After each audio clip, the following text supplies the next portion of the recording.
Okay, let's get to getting.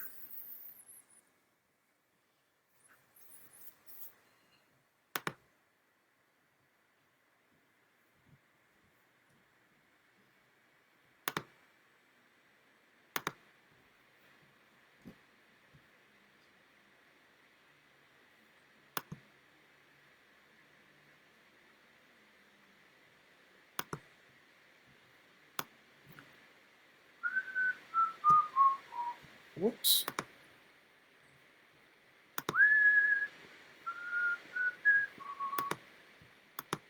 Come on.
And we have liftoff. Cool. So, hello. Good morning, evening, afternoon, whatever it may be, wherever you is. Olaf, hello. Good morning to you. Ronnie, hello. Good morning. Wouter, good morgen. And from Iris too. Good morning, Iris. And Suzanne, good morning from Yorkshire. Sun yesterday morning, snow last night, and sun this morning. Oh, you know, my wife Deborah went to University of Manchester. So I have heard many stories of the strange weather on that side of the Pennines. So you have my sympathies. I'm glad it's moved on to sun now. Holger, good morning to you too. Mihai, good morning. Jessica, good morning. Carol, good morning. And who else we got? Hello, Jeremy. Late at night, up too late. You're like the young people in our family who have just completely given up on any sort of relationship with the real world time during this pandemic. And they now actually stay up later than I do most nights, which is really weird to me after a lifetime of being somebody who's up hours after everybody else in the household. Andreas, good morning to you and Ava. And Dirk, hello, good morning. Justin, what is my favorite cologne? Basically, interesting question. It's whatever cologne that my wife Deborah likes. And usually I never get anything for myself because compared to Deborah, my sense of smell is like that of, God, I don't know, some kind of a turtle or something that doesn't use its sense of smell much versus a highly bred hunting dog. Deborah's got that like super powerful sense of smell. So the last thing I would ever do was pick a cologne for myself and then hope that she liked it. But so she gets me some every now and then. No, there's nothing wrong with asking questions. I'm fine with questions. I don't think I've ever had a question I wouldn't answer. Anyway, Suzanne, it's glad it's less wet on that side of the Pennines. I'm very pleased. Jessica, yes, real world time is overrated. Absolutely. Hello, Ilva. Good to see you, sweetie. Michael, good morning. Oh, you had the shot. Excellent. Well, I'm glad to hear it, even if your arm is hurting you. So I hope you feel very better soon. I'm still waiting to get mine. I haven't had a shot yet. I am still, people around us are getting them. I just went over to visit my sister-in-law today to do something for her. She works for the Redwood City Library.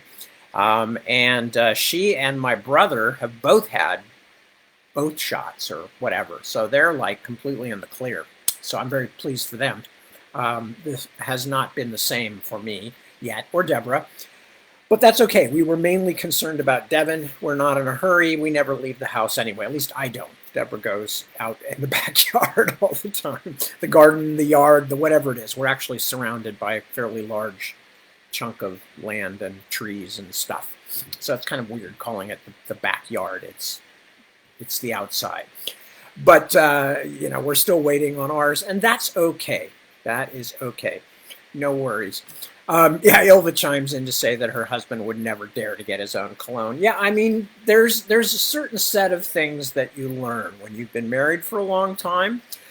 And there are these things that you can't actually pass them along, really. They're not the kind of wisdom you can pass on to other members of your children or something, because obviously these are all highly personal to whoever you marry. But yes, there are certain things you learn about, like what works best and what doesn't work at all, and which things you are never going to do again. My buddy Josh, my dear friend, once told me, because he got married and had kids before I did, and he said to me once, never ever do anything really stupid when your wife is pregnant, because it's so much worse.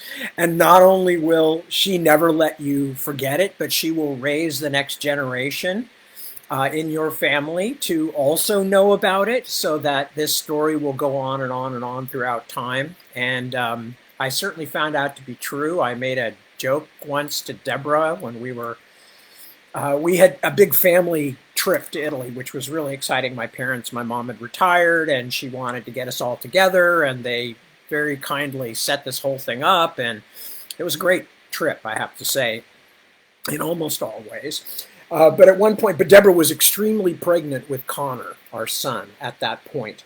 And so we're in hot Rome having a great time. Those of us who were not carrying around a giant baby who would eventually be 10.5 pounds at birth. And poor Deborah had given me her bag, to carry. And so I had put it on my back like a backpack, and we were down in the subway, or whatever you call it in Italy. In Rome, I've forgotten the name, and my brothers and I were trying to read the subway map, and Deborah began pawing at the bag that was on my back, and it was like I was standing up on something so I could see over the crowd that were all trying to read it, and it kept tugging me backwards, and Deborah was making these little incoherent noises, kind of she's pulling at this bag on my back. I had no idea what was going on. I was hot and tired too, and I was trying to read the map, and I finally said something to the effect of, like, "Sweetie, Jesus, buy a vowel, will you?" She never forgave me for that. Turns out that she had a croissant that she had stashed in the bag since breakfast. And as pregnant people do, she was extremely hungry, having a calorie crash or whatever it is that happens when the baby suddenly sucks up a lot of nutrients. And she was trying to get to it in the bag.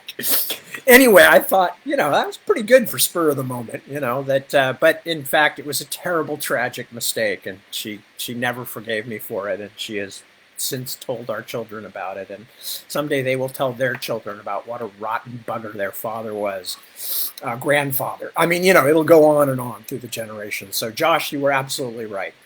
I don't know how I got started on that, but I did get started on that somehow. Anyway, so who else has showed up? Chris has showed up, and Cliff. Hello to both of you. Excellent to see you. Yeah. Okay, I'm reading messages.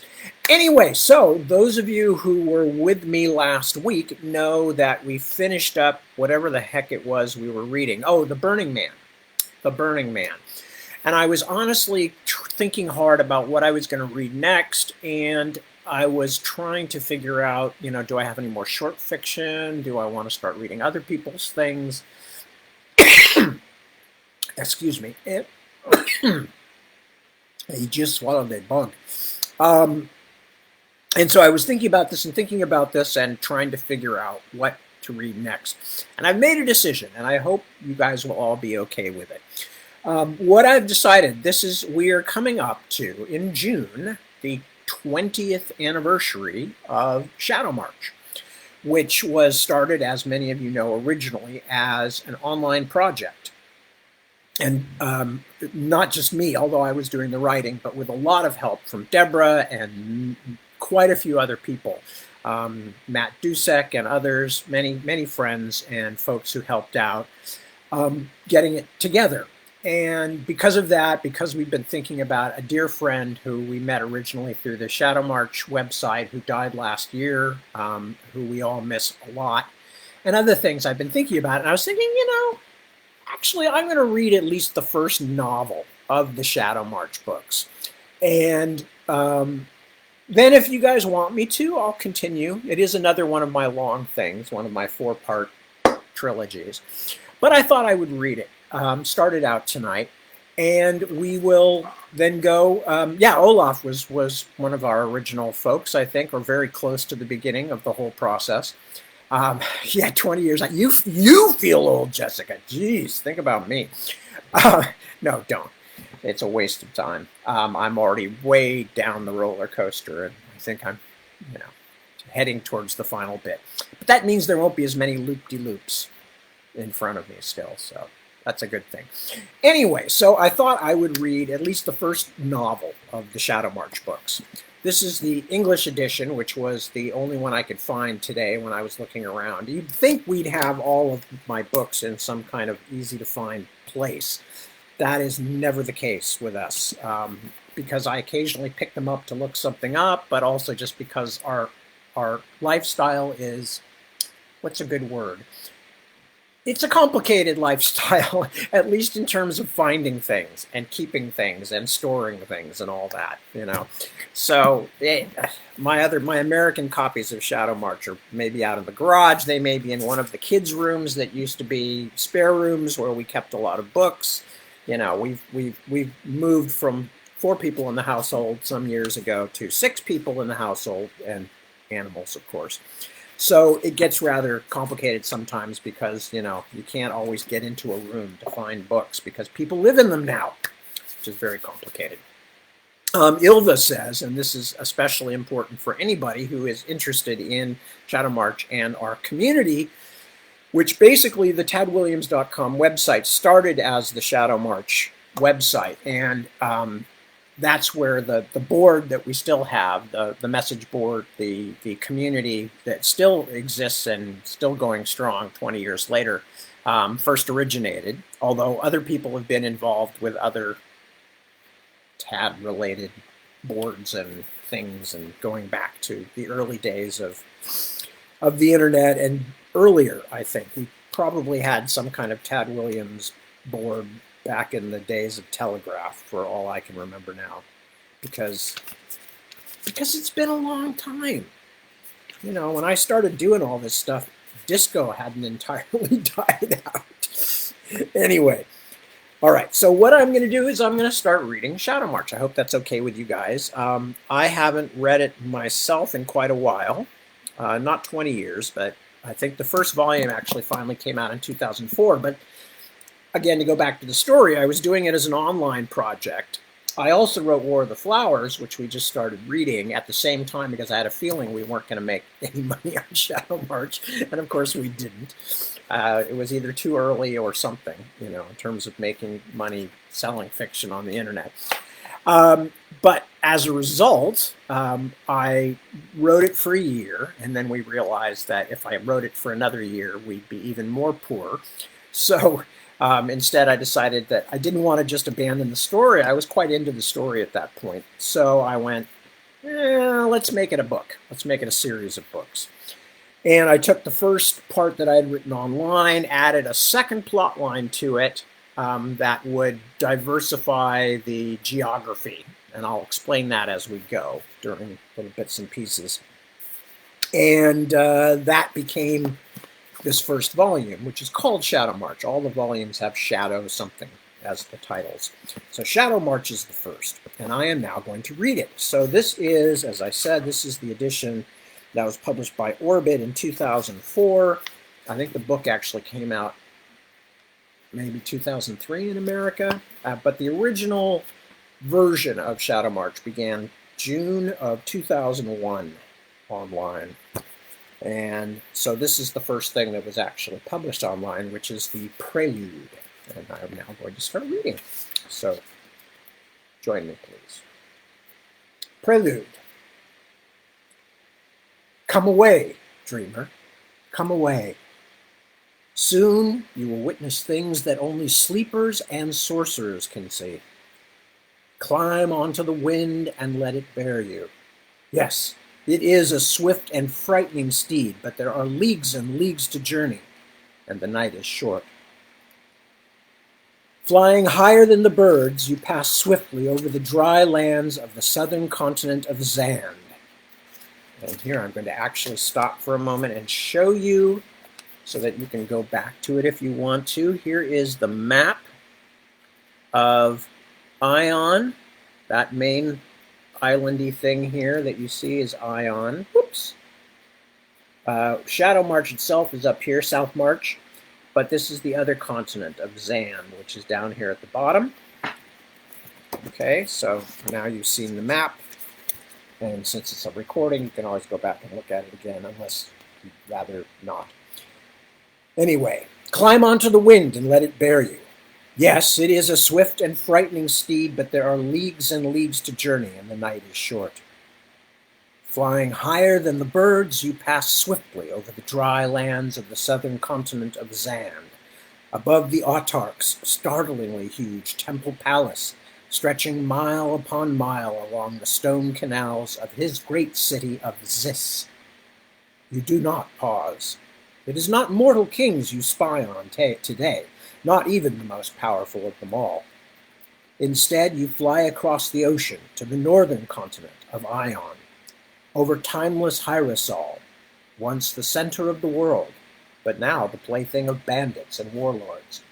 But you do not linger here either.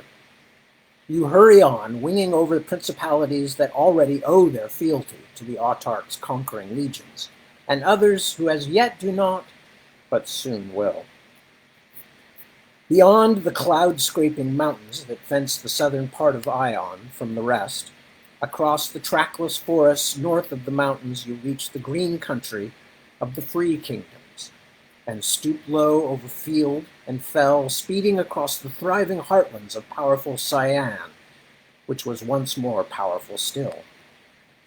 Over broad farmlands and well-traveled roads, past ancient family seats of crumbling stone, and on to the marches that border the gray country beyond the shadow line, the northernmost lands in which humans still live. On the very doorstep of those lost and inhuman northern lands, in the country of Southmarch, a tall old castle stands gazing out over a wide bay, a fortress isolated and protected by water, dignified and secretive as a queen who has outlived her royal husband. She is crowned with magnificent towers, and the patchwork roofs of the lower buildings are her skirt. A slender causeway that joins the castle to the mainland stretches out like a bridal train, spreading out to make the rest of her city, which lies in the folds of the hills and along the mainland edge of the bay. This ancient stronghold is a place of mortal men now, but it has an air of something else, of something that has come to know these mortals, and even deigns to shelter them, but does not entirely love them. Still, there is more than a little beauty in this dark place that many call Shadowmarch, in its proud wind-tattered flags, and its streets splashed by downstabbing sunlight. But although this hilly fortress is the last bright and welcoming thing you will see before entering the land of silence and fog, and although what you are shortly to experience will have dire consequence here, your journey will not stop at Southmarch. Not yet. Today, you are called elsewhere. You seek this castle's mirror twin, far in the haunted north, the great fortress of the immortal Quar. And now, as suddenly as stepping across a threshold, you cross into their twilight lands. Although the afternoon sun still illumines Southmarch Castle, only a short ride back across the shadow line, all that dwells on this side of that invisible wall is in perpetual quiet evening. The meadows are deep and dark, the grass shiny with dew. Couched on the wind, you observe that the roads below you gleam pale as eel's flesh, and seem to form subtle patterns, as though some god had written a secret journal upon the face of the misty earth. You fly on over high, storm-haloed mountains, and across forests vast as nations. Bright eyes gleam from the dark places beneath the trees, and voices whisper in the empty dells. And now, at last, you see your destination, standing high and pure and proud beside a wild, dark inland sea. If there was something otherworldly about Southmarch Castle, there is very little that is worldly at all about this other. A million stones in 1,000 shades of darkness have been piled high, onyx on jasper, obsidian on slate, and although there is a fine symmetry to these towers, it is a type of symmetry that would make ordinary mortals sick at the stomach. You descend now, dismounting from the wind at last so that you may hurry through the mazy and often narrow halls, but keep to the widest and most brightly lit passages. It is not good to wander carelessly in Cologne, this eldest of buildings, whose stones, some say, were quarried so many eons ago that the oceans of the young earth were still warm. And in any case, you have little time to spare. The shadow-dwelling Quar have a saying which signifies, in rough translation, even the book of regret starts with a single word. It means that even the most important matters have a unique and simple beginning, although sometimes it cannot be described until long afterward. A first stroke, a seed, a nearly silent intake of breath before a song is sung. That is why you are hurrying now. The sequence of events that in days ahead will shake not just Southmarch, but the entire world to its roots, is commencing here and now, and you shall be witness. In the deeps of Cologne there is a hall.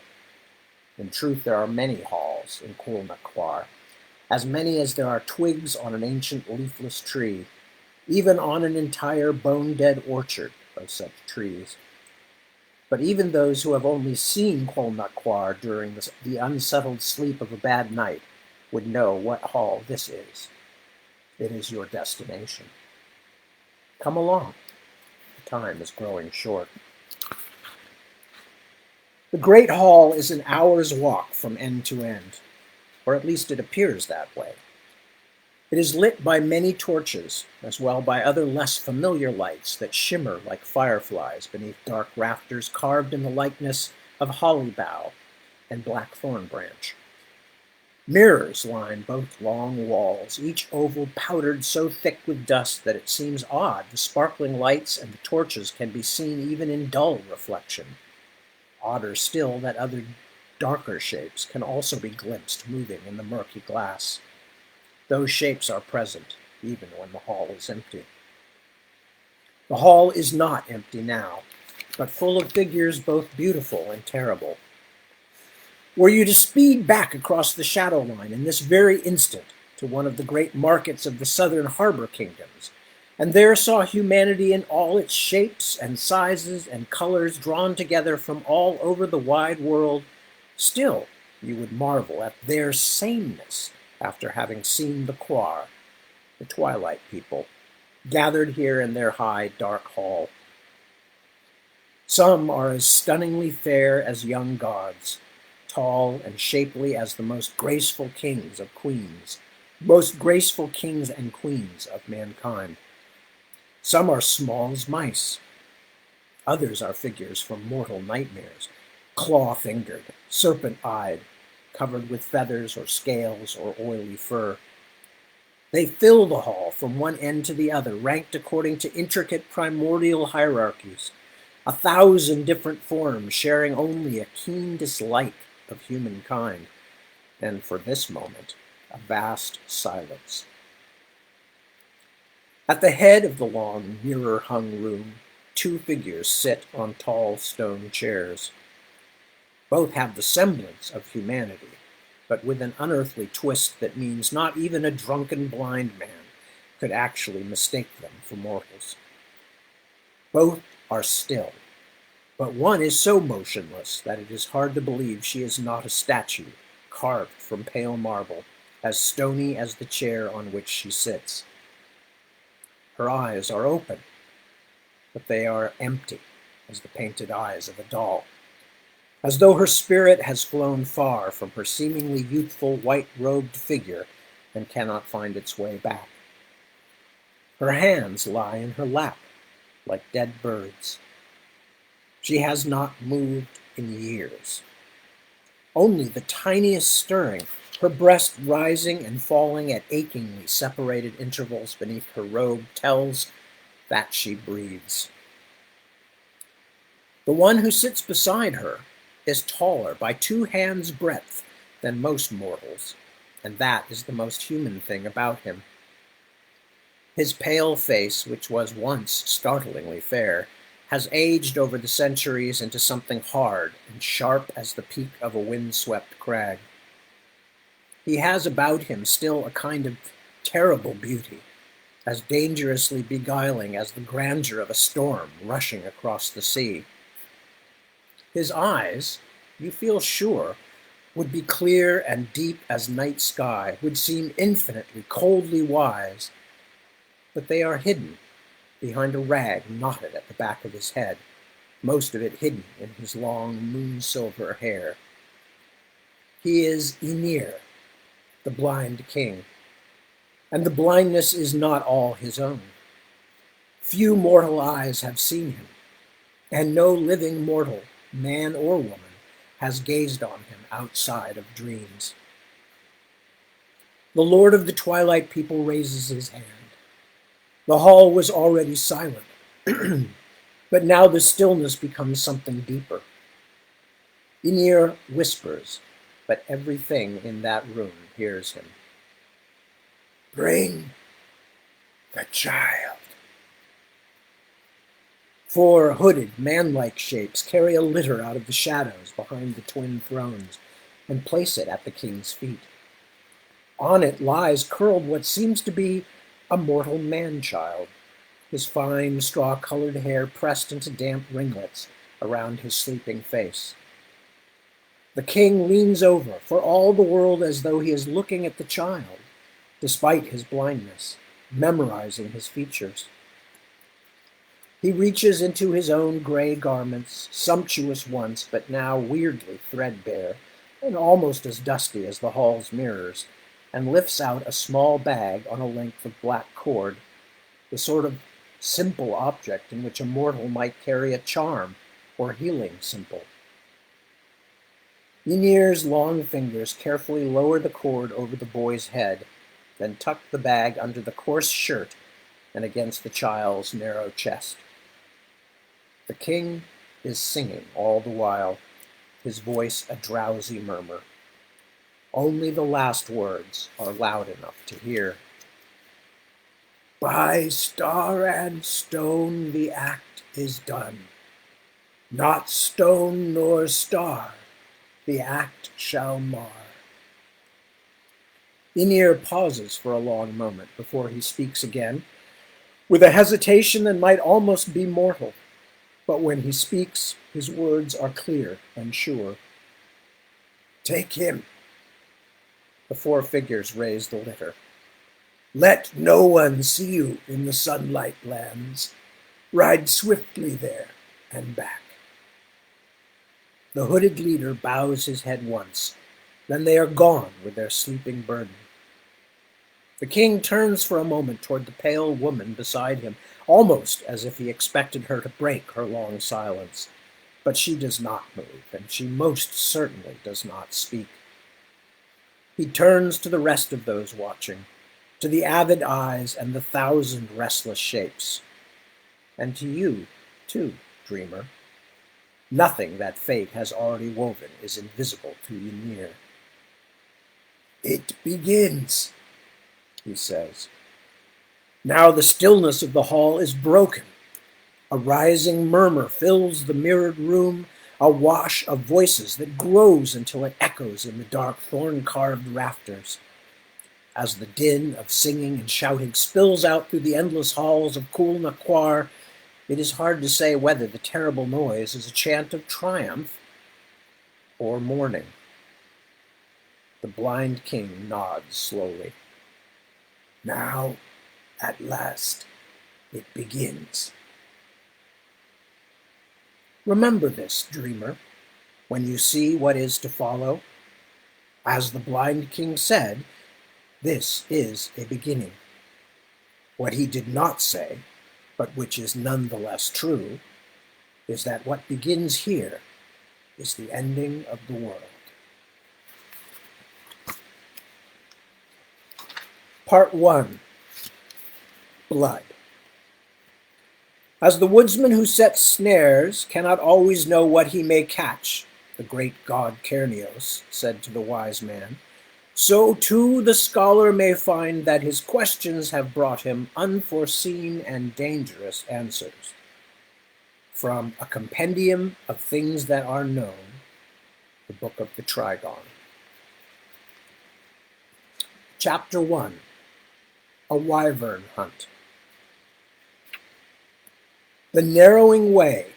Under stone there is earth. Under earth there are stars. Under stars, shadow. Under shadow are all the things that are known. From the Bonefall Oracles out of the Quar's Book of Regret. The belling of the hounds was already growing faint in the hollows behind them when he finally pulled up. His horse was restive, anxious to return to the hunt, but Beric Eden yanked hard on the reins to keep the mare dancing in place. His always pale face seemed almost translucent with weariness, his eyes fever-bright. "Go on," he told his sister. "You can still catch them." Bryony shook her head. "I'm not leaving you by yourself. Rest if you need to, then we'll go on together." He scowled, as only a boy of 15 years can scowl, the expression of a scholar among idiots, a noble among mud-footed peasants. "I don't need to rest, Strawhead. I just don't want the bother." "You are a dreadful liar," she told her brother gently. Twins, they were bound to each other in ways as close as lovers' ways. "And no one can kill a dragon with a spear anyway. How did the men at the Shadowline outpost let it past?" "Perhaps it crossed over at night and they didn't see it. It isn't a dragon anyway. It's a wyvern. Much smaller. Shazo says you can kill one with just a good clop on the head." What do either of you know? What do either you or Shazo know about wyverns?" Beric demanded.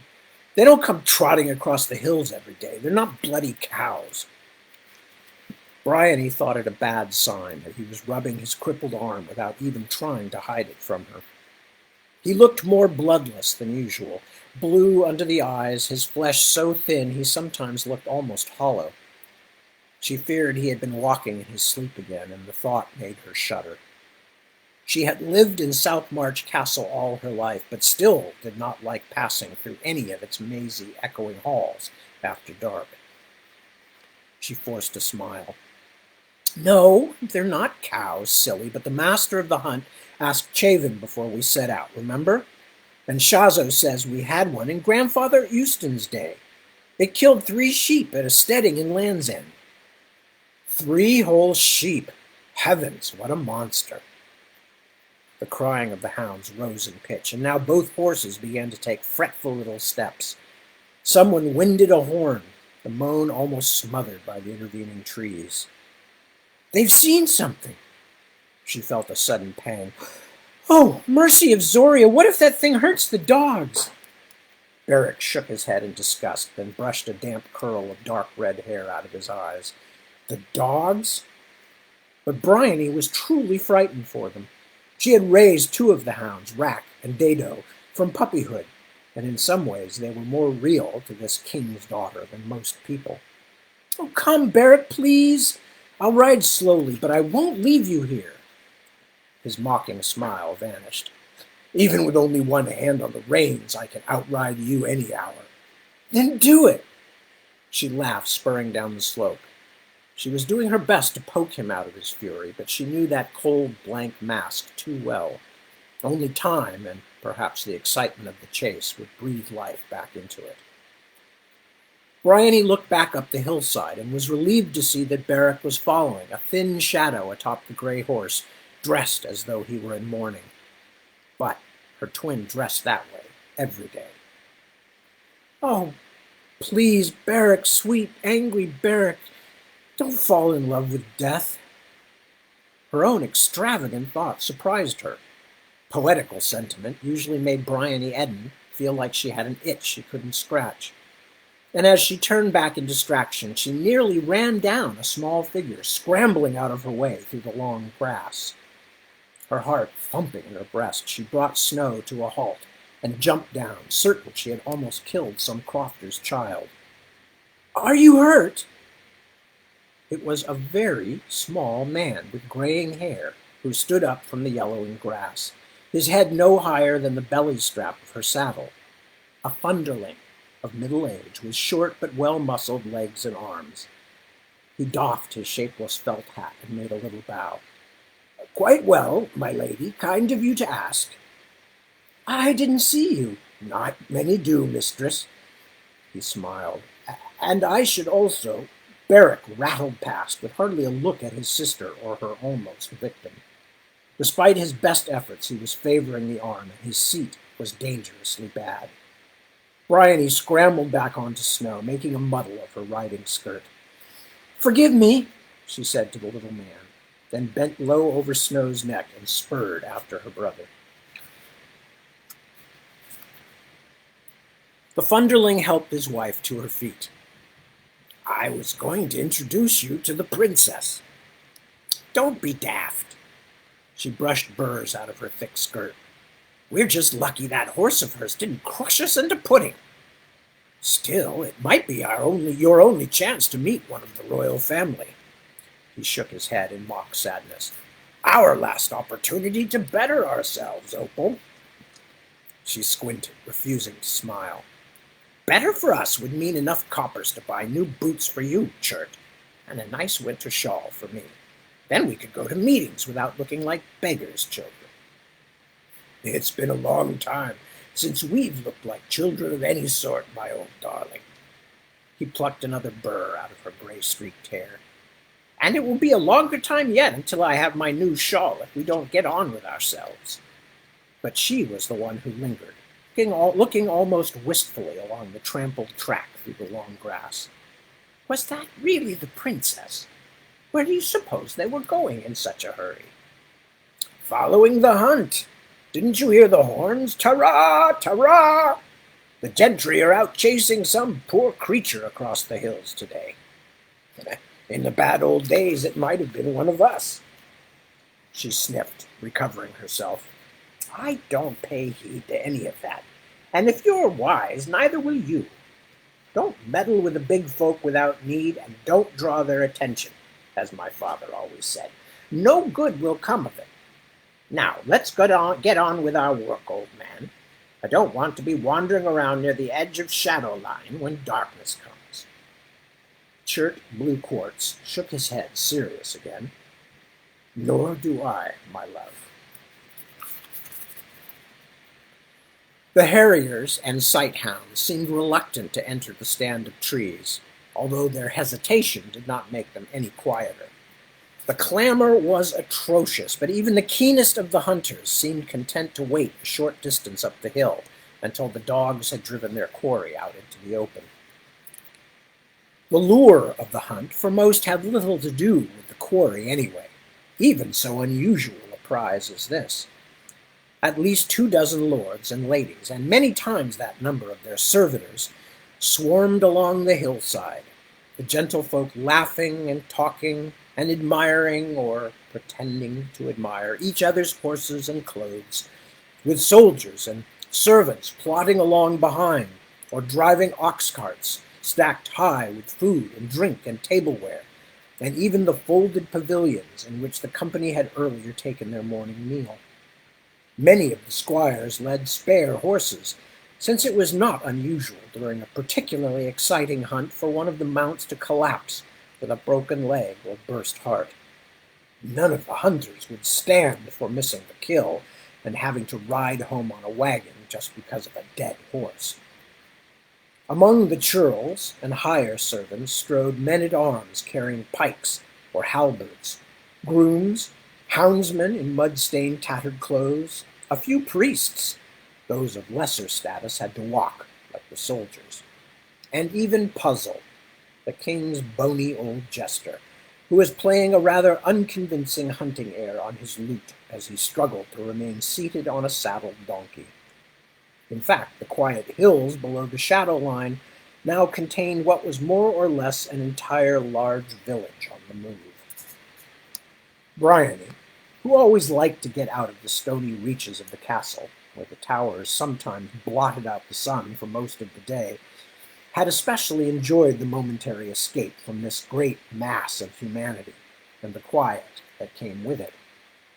She couldn't help wondering what a hunt must be like with the huge royal courts of Cyan or Cologne. She had heard they sometimes lasted for weeks, but she did not have long to think about it. Shazo Danheza rode out from the crowd to meet Beric and Bryony as they came down the crest. The master of arms was the only member of the gentry who actually seemed dressed to kill something, wearing not the finery most nobles donned for the hunt, but his old black leather cuirass that was only a few shades darker than his skin. His huge war bow bumped at his saddle, bent and strung as though he expected attack at any moment. To Bryony, the master of arms, and her sullen brother Beric looked like a pair of storm clouds drifting toward each other, and she braced herself for the thunder. It was not long in coming. "Where have you two been?" Shazo demanded. "Why did you leave your guards behind?" Bryony hastened to take the blame. "We didn't mean to be away so long. We were just talking, and Snow was hobbling a little." The old Tuani warrior ignored her, fixing his hard gaze on Beric. Shazo seemed angrier than he should have been, as though the twins had done more than simply wander away from the press of humanity for a short while. Surely he could not think they were in danger here. Only a few miles from the castle in the country, the Eden family had ruled for generations. "I saw you turn from the hunt and ride off without a word to anyone, boy," he said. "What were you thinking?"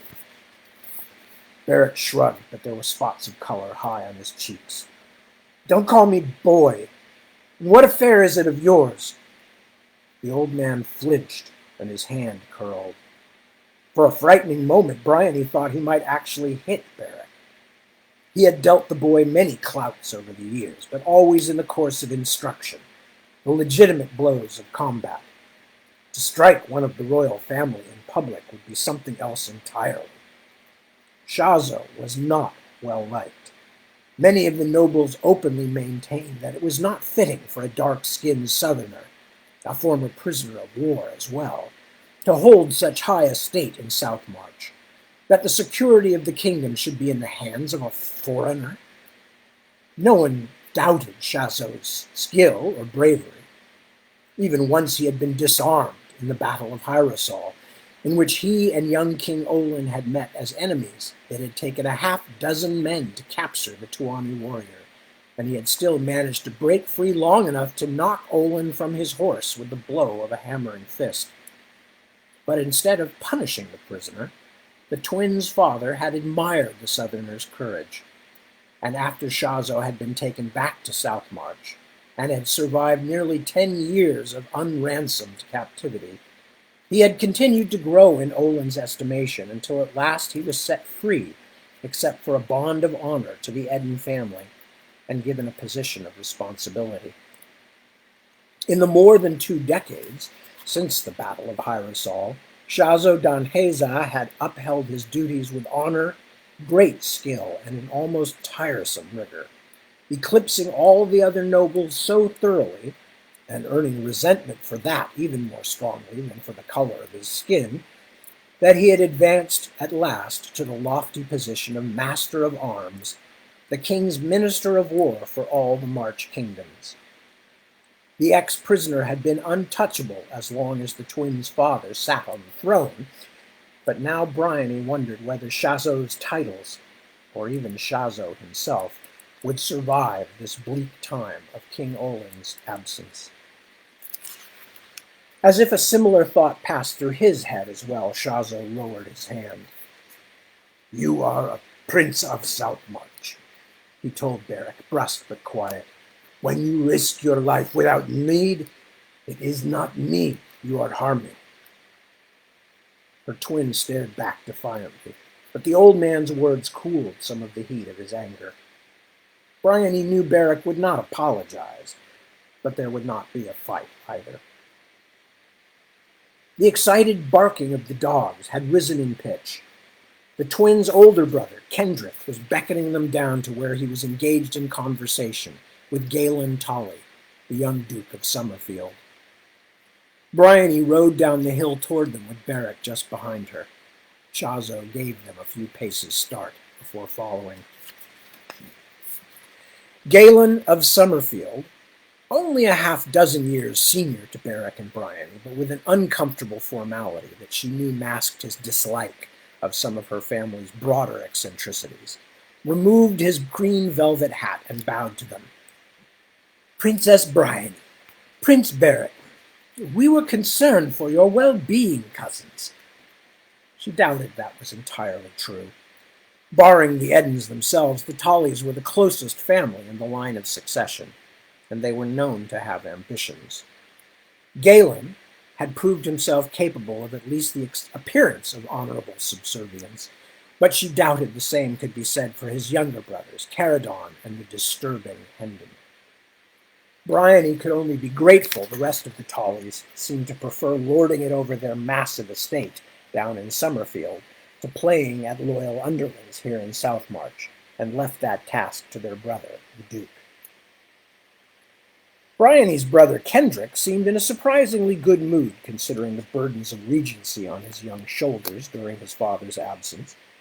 Unlike King Olin, Kendrick was capable of forgetting his troubles long enough to enjoy a hunt or a pageant. Already his jacket of Sessian fine cloth was unbuttoned, his golden hair in a careless tangle. "So there you are," he called. "Galen is right. We were worried about you two. It's especially not like Bryony to miss the excitement." He glanced at Beric's funereal garb and widened his eyes. "Has the procession of penance come early this year?" "Oh, yes, I should apologize for my clothes," Beric growled. "How terribly tasteless of me to dress this way, as though our father were being held prisoner somewhere." "Oh, but wait! Our father is a prisoner. Fancy that!" Kendrick winced and looked inquiringly at Bryony, who made a face that said, "He's having one of his difficult days."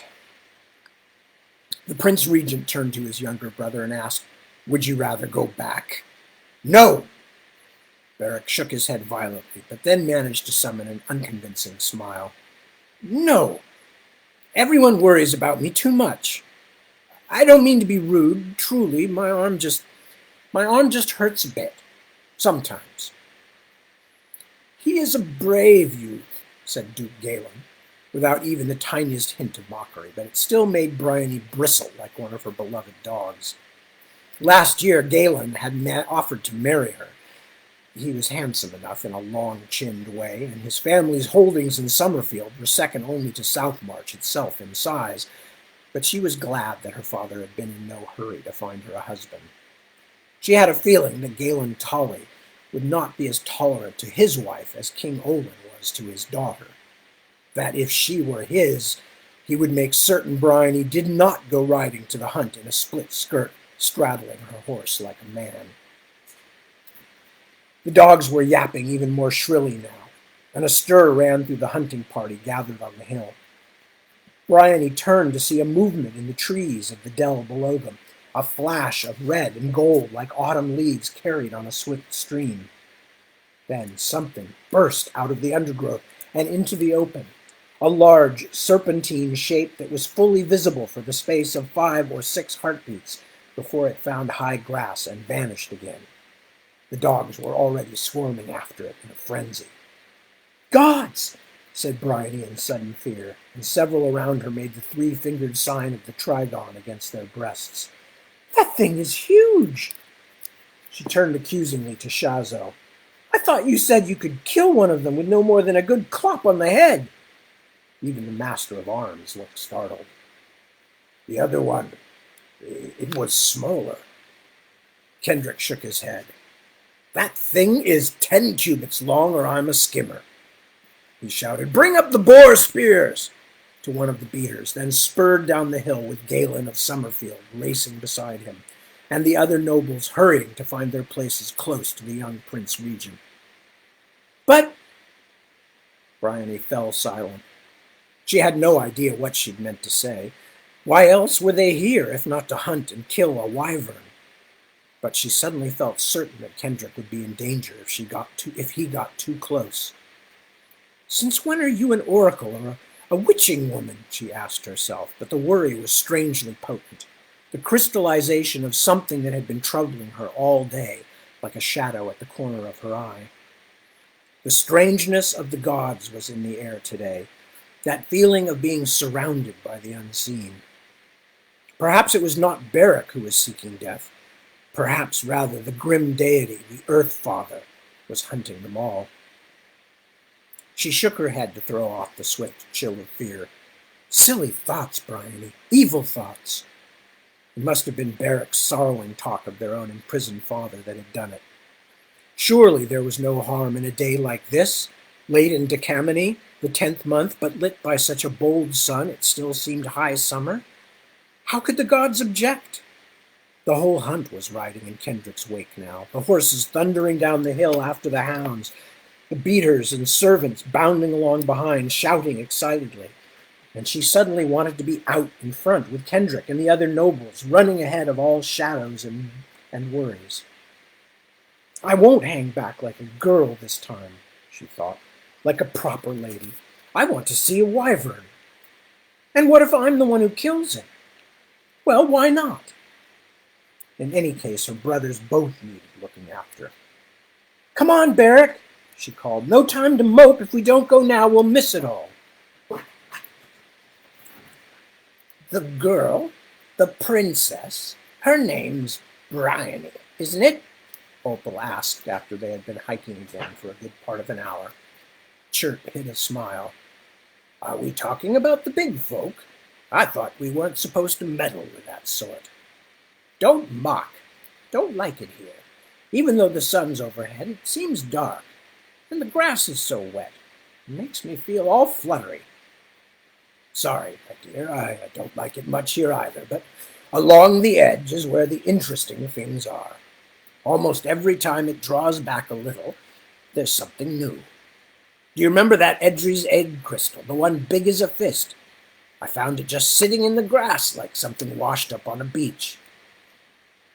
This whole place, it's not natural. Of course it's not natural. Nothing about the shadow line is natural. That's why the choir left it behind when they retreated from the big folk armies. Not just as a boundary between their land and ours, but as a warning, I suppose you'd call it. Keep out. But you said you wanted to come today, and here you are." He looked up to the line of mist running along the grassy hills, denser in the hollows, but still thick as eiderdown along the hilltops. "We've almost reached it." "So you say," she grunted wearily. Chert felt a pang of shame at how he teased her, his good old wife. She could be tart, but so could an apple, and none the less wholesome for it. "Yes. By the way, since you asked, the girl's name's Bryony. And that other one, dressed in black, that's the other brother?" "I think so, but I've never seen him so close. They're not much for public show, that family. The old king, Euston, Those children's grandfather, he was a great one for festivals and parades. Do you remember? Scarcely a holy day went by. Opal did not seem interested in historical reminiscences. He seemed sad, that boy. Well, his father's being held for a ransom the kingdom can't afford, and the boy's got himself a gammy arm. Reasons enough, perhaps. What happened to him? Chert waved his hand as though he were not the type to pass along idle gossip, but it was only for show, of course. I've heard it said a horse fell on him. But old Pyrite claims that his father threw him down the stairs. King Olin? He would never do such a thing. Chert almost smiled again at her indignant tone. For one who claimed not to dare care about the doings of big folk, his wife had some definite opinions about them. It seems far-fetched, he admitted. And the gods know that old Pyrite will say almost anything when he's had enough moss brew. He stopped, frowning. It was always hard to tell here along the edge, where distances were tricky at the best of times, but there was definitely something wrong. What is it? It's moved. They were only a few dozen paces away from the boundary now, quite as close as he wanted to get. He stared first at the ground, then at a familiar stand of white oak trees, now half smothered by mist and faint as wandering spirits. For the first time he could remember, the unnatural murk had actually advanced past their trunks. The hairs on the back of Chert's neck rose. It has moved. But it's always moving, you said so. Slipping back from the edge a wee bit, then coming up to it again, like the tide, he whispered, like something breathing in and out. That is why we find things here when the line has drifted back toward the Shadowlands. He could feel a heaviness to the air, unusual even for this haunted place, a heightened watchfulness. It made him feel reluctant even to speak. But from the moment 2 centuries ago when the Twilight people first conjured it up, it's never moved any closer to us, Opal. Until now. What do you mean? It's come forward. He didn't want to believe it, but he had spent as much time in these hills as anyone. Like floodwaters coming over the banks, at least a dozen paces ahead of where I've ever seen it. Is that all? Is that all? Woman, the Twilight people made that line to keep men out of the Shadowlands. No one crosses it and returns, not that I've ever heard of. And before today, it hasn't moved an inch closer to the castle in 200 years. He was breathless, dizzy with it. I have to tell someone. You? Why should you be the one to get tangled up with this old man? Aren't there big folk guards that watch the shadow line? He waved his hands in exasperation. Yes, and you saw them when we went past their post house, although they didn't see us or didn't care. They might as well be guarding the moon. They pay no heed to anything, and the task is given to the youngest and greenest of the soldiers. Nothing has changed on this foggy border in so long they don't even believe anything could change. He shook his head, suddenly troubled by a low noise at the edge of his hearing, a tremble of air. Distant thunder? I can barely believe it myself, and I have walked these hills for years. The dim rumbling was growing louder, and Chert finally realized it wasn't thunder. Fissure and fracture, he swore. Those are horses coming toward us. The hunt? She asked. The damp hillside and close-leaning trees seemed capable of hiding anything. You said the hunt was out today. It's not coming from that direction. And they would never come so far this way, so near to... His heart stumbled in his chest. Gods of raw earth, it's coming from the Shadowlands. He grabbed his wife's hand and yanked her stumbling along the hill, away from the misty boundary, short legs digging, feet slipping on the wet grass as they scrambled for the shelter of the trees. The noises of hooves The noise of hooves seemed impossibly loud now, as though it were right on top of the staggering thunderlings. Chert and Opal reached the trees and threw themselves down into the scratching underbrush. Chert grabbed his wife close and peered out at the hillside as 4 riders erupted from the mist and reined in their stamping white mounts. The animals, tall and lean and not quite like any horses Chert had ever seen, blinked as though unused to even such occluded sunlight. He could not see the faces of the riders, who wore hooded cloaks that at first seemed dark gray or even black, but which had the flickering sheen of an oily puddle. Yet they too seemed startled by the brightness of this new place. A tongue of mist curled about the horses' feet, as though their shadowy land would not entirely let them go. One of the riders slowly turned toward the trees where the 2 thunderlings lay hidden. A glint of eyes in the depths of the shadowed hood, the only indication it was not empty. For a long moment the rider only stared, or perhaps listened. And although Chert's every fiber told him to leap to his feet and run, he lay as still as he could, clutching Opal so tightly that he could feel her silently struggling to break his painful grip. At last the hooded figure turned away. One of its fellows lifted something from the back of its saddle and dropped it to the ground. The riders lingered for a moment longer, staring across the valley at the distant towers of Southmarch Castle. Then, without a sound, they wheeled and rode their ghost-white horses back into the ragged wall of mist. And I think we're going to stop there, because there's still quite a bit left in the chapter. Wow, yeah. There's still quite a bit left in the chapter, and there's still a lot of things left to happen that are important. And I want you all to be set up properly with them. So, anyway, so that's where we're going to stop for tonight. I will continue at 7 p.m. as usual for those who want to follow the story, but can't necessarily make it to every single thing, which even I have trouble with sometimes. Please feel free to avail yourself of the recorded versions, which are available many places, both on tadwilliams.com and on YouTube and on my social media accounts. And that way you can keep going on it.